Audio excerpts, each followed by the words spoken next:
તો સમાચારમાં વાત કરીએ અમદાવાદ જિલ્લાના ધંધુકામાં એક હિન્દુ યુવકની હત્યાની ઘટના બાદ ભારેલા અગ્નિ જેવી સ્થિતિ થઈ।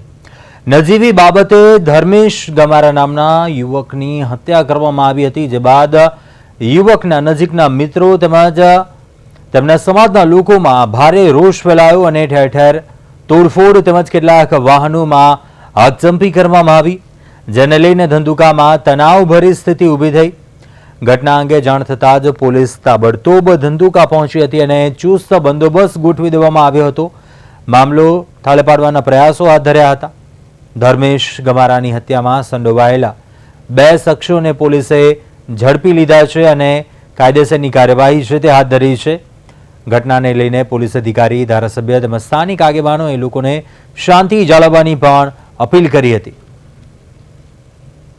ધંધુકામાં યુવકની હત્યા બાદ સ્થિતિ વધુ વણસી હતી। અનેક દુકાનોમાં ટોળાએ દુકાનોમાં તોડફોડ કરી હતી, વાહનોને આગ લગાવી દીધી હતી। તો કે બનાવના સીસીટીવી છે તે પણ સામે આવ્યા છે।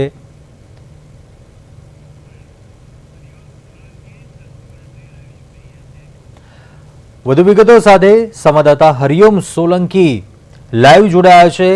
હરિઓમ, ધંધુકામાં યુવકની હત્યાનો બનાવ અને ત્યારબાદ જે સ્થિતિ સર્જાઈ, ક્યાંક તણાવપૂર્ણ માહોલ થઈ ગયો, કેટલાક વાહનોને આગ લગાવી દેવામાં આવે છે, તોડફોડ કરવામાં આવે છે।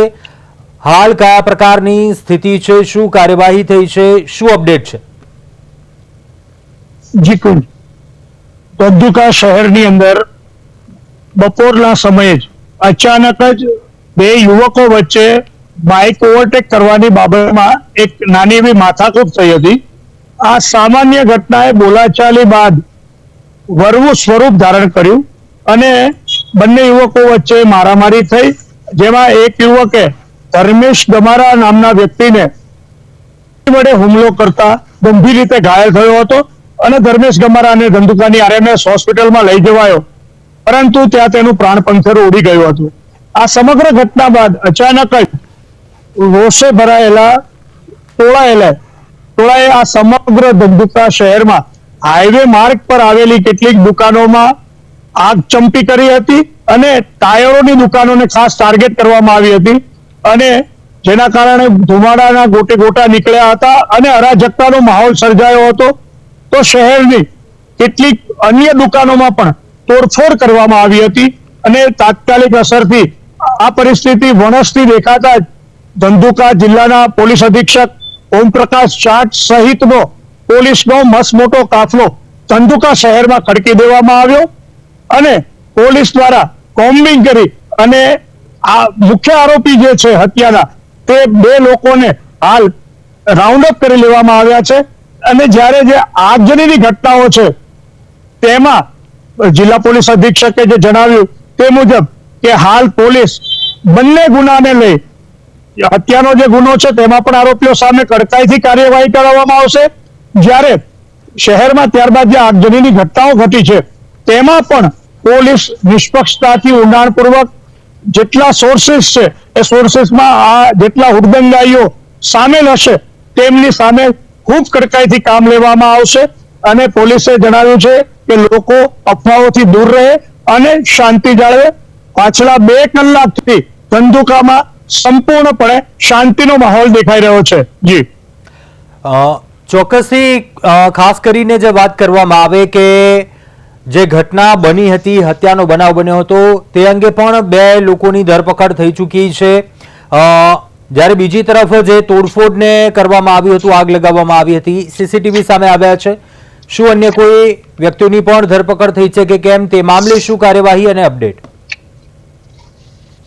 જી, હાલ પોલીસે જિલ્લા પોલીસ અધિક્ષક દ્વારા જણાવવામાં આવ્યું છે કે 2 લોકોને તેમની અટકાયત કરી છે। આ હત્યામાં જે ગુનેગારો હતા તેમની, જ્યારે અન્ય લોકોને જે લોકો દ્વારા આગચંપી કરવામાં આવી છે તે લોકોને આઈડેન્ટિફાઈ કરવામાં આવી રહ્યા છે। પોલીસ દ્વારા કોમ્બિંગ પણ કરવામાં આવી રહ્યું છે અને આ તમામ બાબતોને લઈ નિષ્પક્ષતાથી તપાસ કરી કડકાઈતાપૂર્વક પોલીસ કાર્યવાહી કરશે। ચોક્કસથી હરિઓમ, આભાર વિગતો જણાવવા બદલ। તો ધંધુકાની આ ઘટના અને તો કેટલાક સ્થળો પર જે તોડફોડ કરવામાં આવી હતી, આગ લગાવવામાં આવી હતી વાહનોને, ઘટનાના સીસીટીવી પણ સામે આવ્યા છે. જોઈ શકાય છે કેટલાક લોકોનું ઉશ્કેરાયેલું ટોળું ધસી આવે છે અને લાકડીઓ દંડા વડે તોડફોડ કરવામાં આવે છે અને આગ લગાવી દેવામાં આવે છે.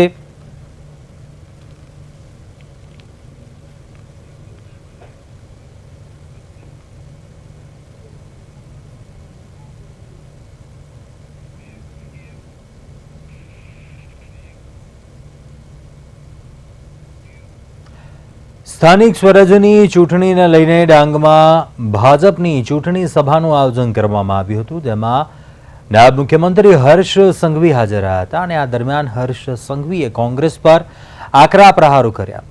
તેમણે કહ્યું કે દેશની આઝાદીમાં આદિવાસી સમાજનો સિંહ ફાળો રહ્યો છે, પરંતુ કોંગ્રેસ દ્વારા આદિવાસીઓ સાથે અન્યાય કરવામાં આવ્યો છે. ડાંગના લોકોને કોંગ્રેસે નુકસાન પહોંચાડ્યું છે.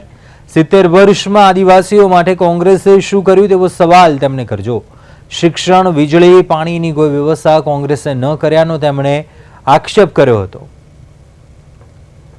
નાયબ મુખ્યમંત્રી હર્ષ સંઘવીના પ્રહાર.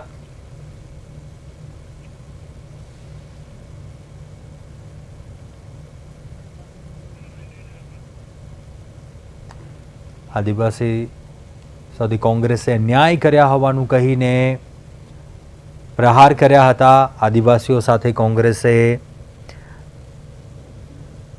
અન્યાય કર્યો છે. નાયબ મુખ્યમંત્રી હર્ષ સંઘવીના પ્રહાર. ડાંગમાં સભા યોજાઈ હતી અને જે સભા દરમિયાન કોંગ્રેસ પર અનેક મુદ્દાઓને લઈને આક્ષેપો કર્યા હતા, પ્રહારો કર્યા હતા. જોકે આદિવાસીઓ સાથે કોંગ્રેસે અન્યાય કર્યા હોવાનું કહીને પણ પ્રહાર કર્યા હતા. ડાંગમાં સભા યોજાઈ હતી. નાયબ મુખ્યમંત્રી હર્ષ સંઘવી આ સભામાં હાજર રહ્યા હતા. ઉલ્લેખનીય છે સ્થાનિક સ્વરાજ્યની ચૂંટણી પ્રચાર ચાલી રહ્યો છે અને બીજી તરફ ડાંગમાં જે સભા યોજાઈ હતી તે સભામાં નાયબ મુખ્યમંત્રી હર્ષ સંઘવી છે તેઓ પહોંચ્યા હતા અને આ સભામાં તેમણે અનેક મુદ્દાઓને લઈને વિપક્ષને, કોંગ્રેસને ઘેરવાનો પ્રયાસ કર્યો હતો. આદિવાસીઓ સાથે કોંગ્રેસે અન્યાય કર્યા હોવાનું કહીને કટાક્ષ કર્યો હતો.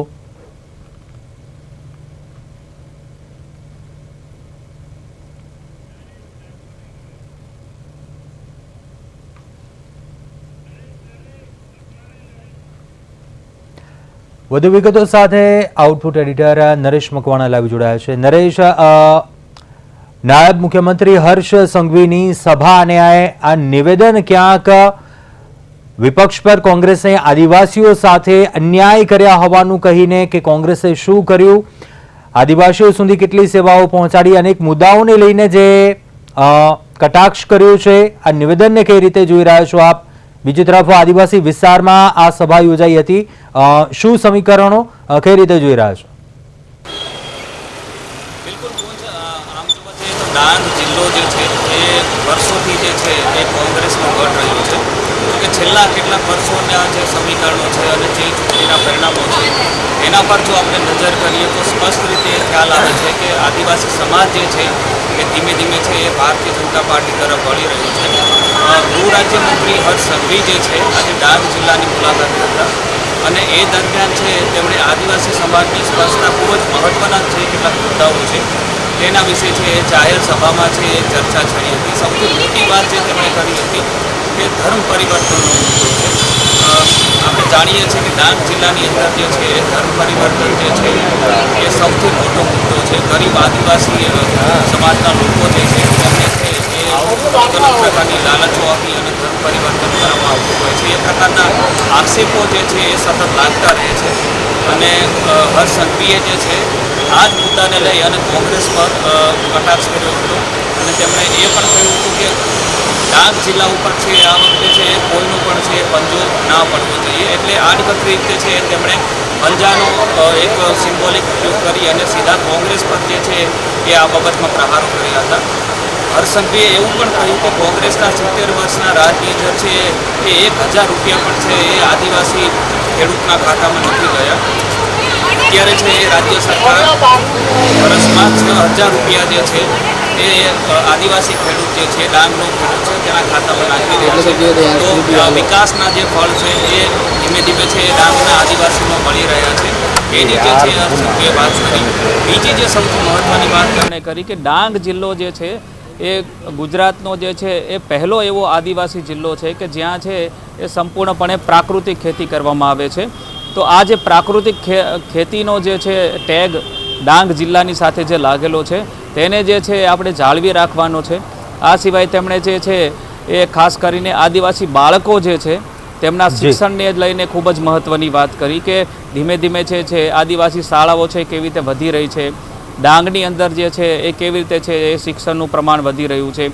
આદિવાસી દીકરીઓ માટેની જેટલી પણ કન્યા છાત્રાલયો છે તેનો પણ જે છે એ રાજ્ય સરકાર કેવી રીતે વિકાસ કરી રહી છે અને આગળ પણ છે બીજી કેટલી અલગ અલગ નવી શાળાઓ છે ખોલવાની છે, એકલવ્ય સ્કૂલો ખોલવાની છે અને કેવી રીતે છે એ આદિવાસી સમાજનો છે આદિવાસી સમાજના છેવાડાના વ્યક્તિ સુધી તેનો લાભ જે છે એ પહોંચવાનો છે.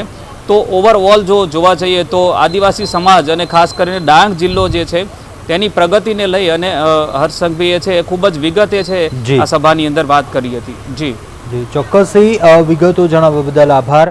તો નાયબ મુખ્યમંત્રી હર્ષ સંઘવીએ કોંગ્રેસ પર પ્રહાર કર્યા હતા.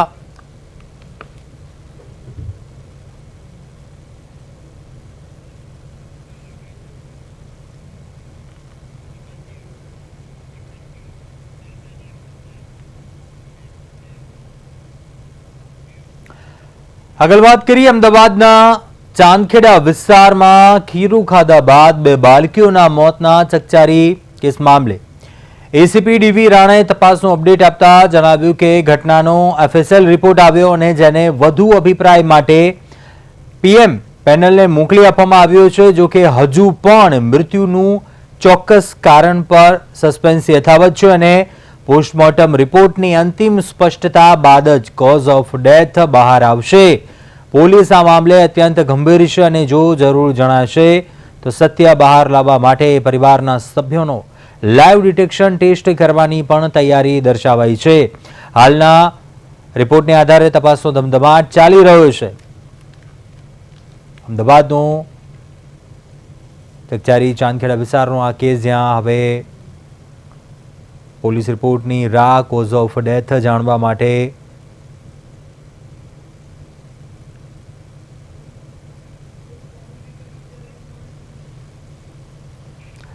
અમદાવાદના ચાંદખેડા વિસ્તારનો 2 બાળકીના મોતનો મામલો અને ત્યારબાદ જે અપડેટ સામે આવ્યું છે એસીપી ડીવી રાણાનું પણ નિવેદન એફએસએલ રિપોર્ટ આવ્યા બાદ પીએમ પેનલને સોંપાયું છે રિપોર્ટ.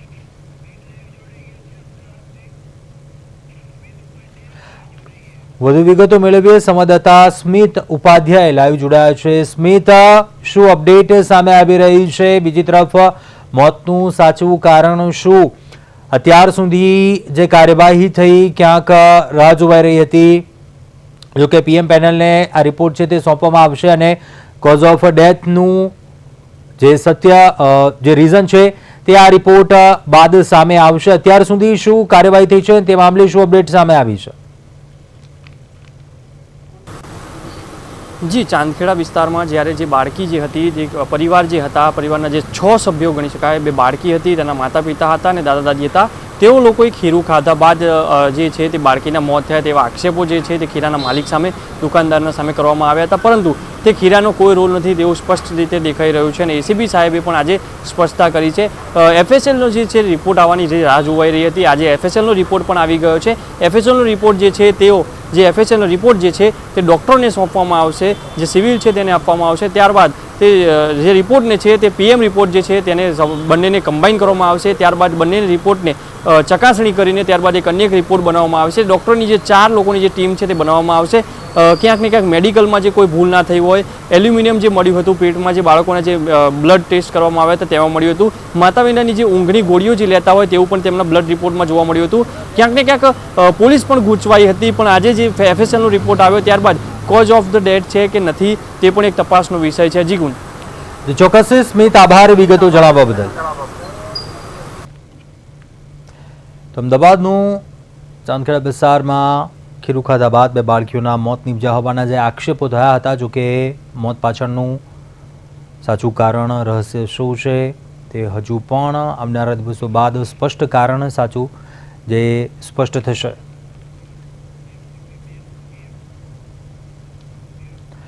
વડોદરા શહેરના આરવી દેસાઈ રોડ પર આવેલી વિવિધ સોસાયટીઓમાં અશાંત ધારા મુદ્દે સ્થાનિકોમાં ભારે આક્રોશ જોવા મળ્યો.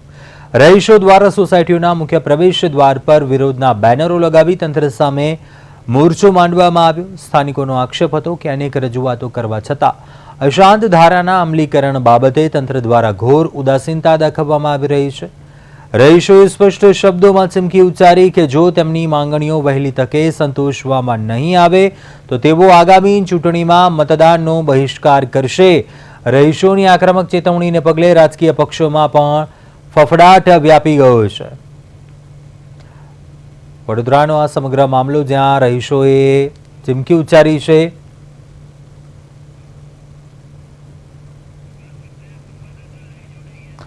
વધુ વિગતો સાથે સંવાદદાતા તુષાર પટેલ વડોદરાથી લાઈવ જોડાયા છે. તુષાર, ચૂંટણીનો સમયગાળો અને જે સામાન્ય લોકો હોય છે અનેકવાર રજૂઆતો કરતા હોય છે, પરંતુ આ જે બેનરો લગાવવામાં આવ્યા છે ચૂંટણી ટાણે સોસાયટીમાં, આ પ્રકારનું વિરોધ પ્રદર્શન, અત્યાર સુધી રજૂઆત નિરાકરણ નહીં, અને હવે તેમની શું માંગણી છે, શું બેનરો લાગ્યા છે અને શું માંગ કરી રહ્યા છે રહીશો?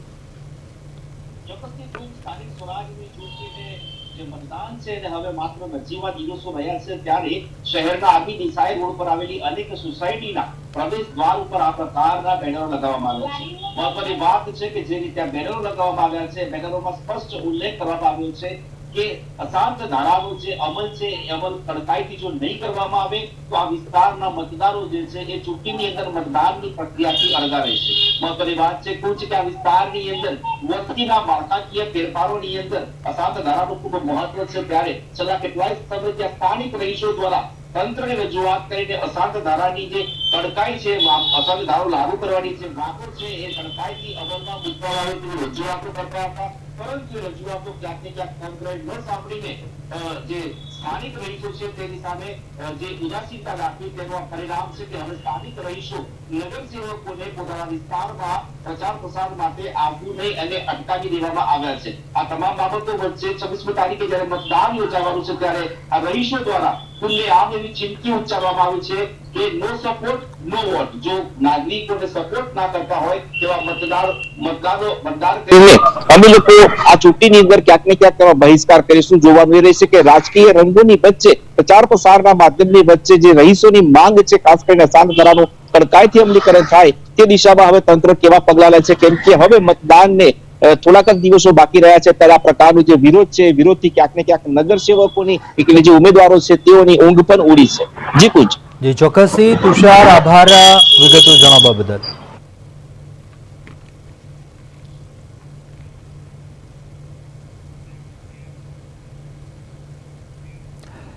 આગળ વાત કરીએ સુરતના ડિંડોલી વિસ્તારમાં રહેતા 20 વર્ષીય શુભમ વાઘની પૈસાની લેતી દીતીના વિવાદમાં હત્યા હોવાની ઘટના સામે આવી હતી.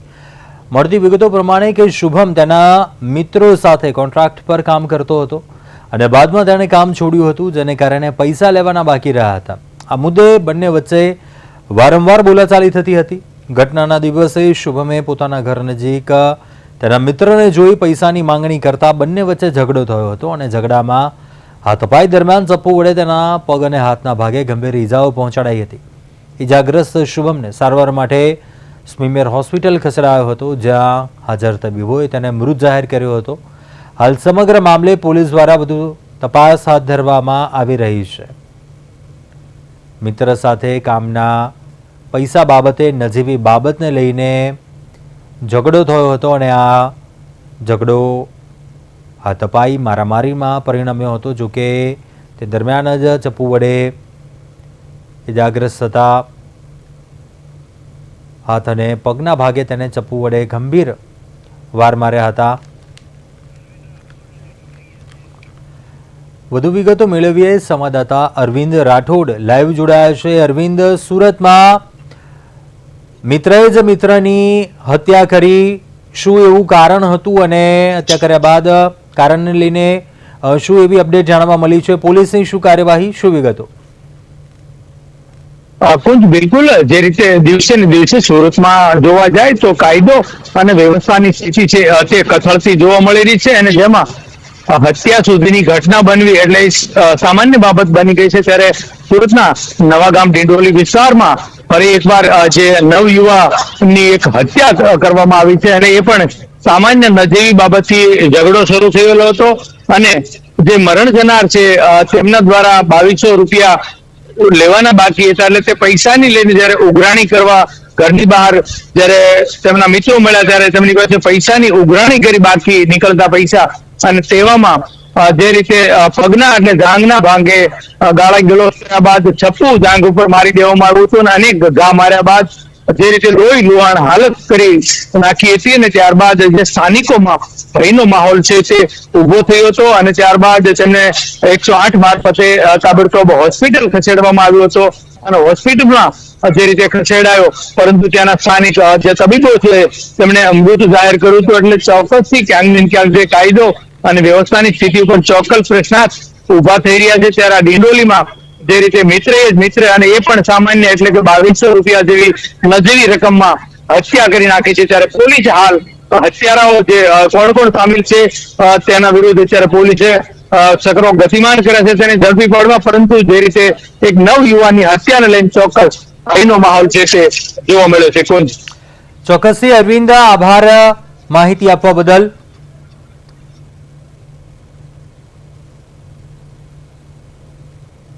તો સુરતનો આ સમગ્ર બનાવ સામે આવ્યો.